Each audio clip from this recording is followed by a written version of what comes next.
Ano po sa rooftop. Kasi dito naman tayo nagluluto na. So, rooftop, hindi na sa kusina. So, ngayon ay meron ako dito cream dory. Gagawinan ko fish fillet. So, ang tigas pa nito, guys. Binigay ng anak ko sa akin. So, nag-alis sila, ayan. Ang tigas pa. Ano ko ba ito iwain? May yellow pa eh. Yung iba, malambot na yung iba. Ayan. Gawin natin fish fillet. So, ayan. Kaso nga lang, nag-yellow pa siya. Iwain lang natin ng haba. Iwain ko lang ng ganito. Ayan.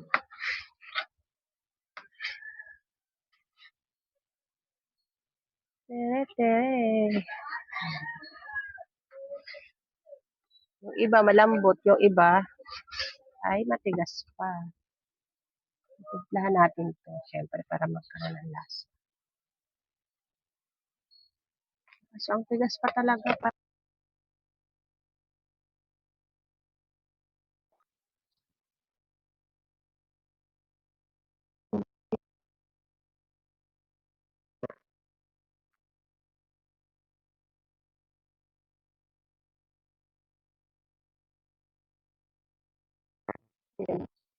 Yan yung ice. Ayun, natanggal ko na siya, guys. Oh, yan, buo.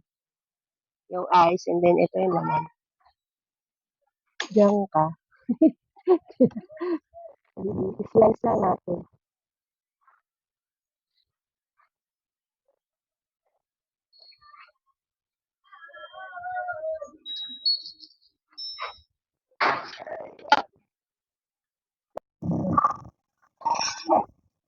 So, ayan, tapos na natin i-slice.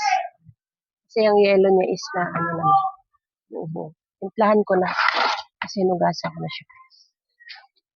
Lagyan ko ng asin. Siyempre, tansyahan lang yung gawa ni Mama Di palagi kayo. Wala naman tayong measure. Sa akin lang kung ano ang lasa. Siyempre, ubusan na naman. Meron pa naman konti. Amintang crack o durog. At saka yung ating pampalasa, magic sarap. Tansyahan lang din to, guys. At imekos natin. At lalagyan ko na ang konting sugar. Ayaw pa nga.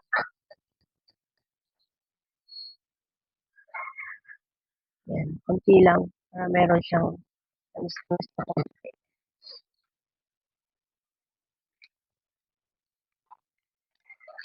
Babad ko lang ng mga ilang minuto. Bago natin prituhin. So, ayan, nag-ano ko ba ako ng isang peraso. Tapos, lagyan natin siya ng harina.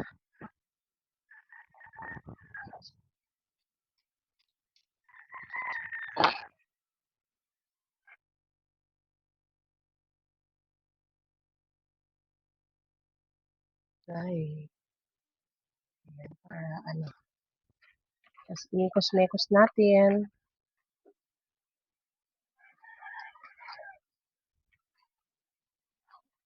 Ayan. Tapos, ilagay natin yung ating itlog, guys. Isang peraso lang. Ayan.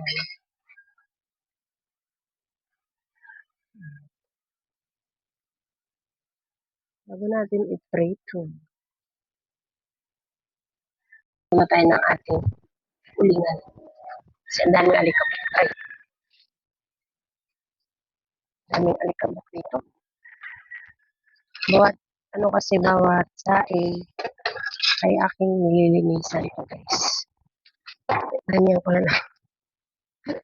Kasi magaan naman siya. Karing na tayo. Para magluto tayo. Magprito na tayo ng ating fish fillet. So, yan pamaypay ko yung blower para mas mabilis. Ayan. Diba sabi ni Mama Jo, pansamantagal tayo dito sa rooftop magluluto. Wala pang nag-sponsor sa akin ng pambili ng gasol eh. Kasi 1 trip pa rin po dito sa amin ang gasol. Dito sa Caloocan. Is lang muna, kaya pa naman. Sanay naman si Mama Jo sa pinobre. Ako ng kawali guys, painitin lang natin. Bago tayo maglagay ng mantika. Okay, mainit na mainit ang ating pan. Lagyan natin yung ating mantika na tayo pinagprituhan lang din. So, ito na naman po. Sa less pa lang naman ginamit. Sa akin naman, magtipid tayo. Isang beses lang kasi ginamit. So, ayun muna. Hindi pwede makabibira. Painitin lang natin uli ang mantika para tuloy-tuloy yung ating pagprito. Init na yung ating mantika. Bumili na ako guys ng mic para mas maliwanag yung narinig ang boss. Pero murahin lang kasi parang iba pa rin. Lang na tayo guys. Ating fish fillet.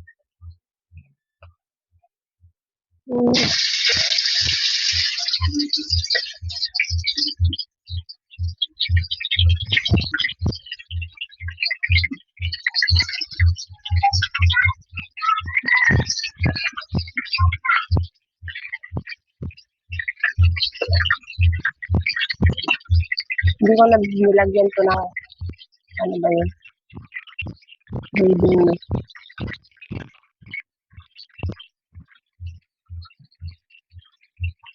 Lutuin lang natin. Golden brown na siya. Guys, yung ating fish fillet, finish na. Ayan. Balang sausawan din ako gumawa. Pwede naman ketchup dyan. So, ayan. Kain na tayo, guys.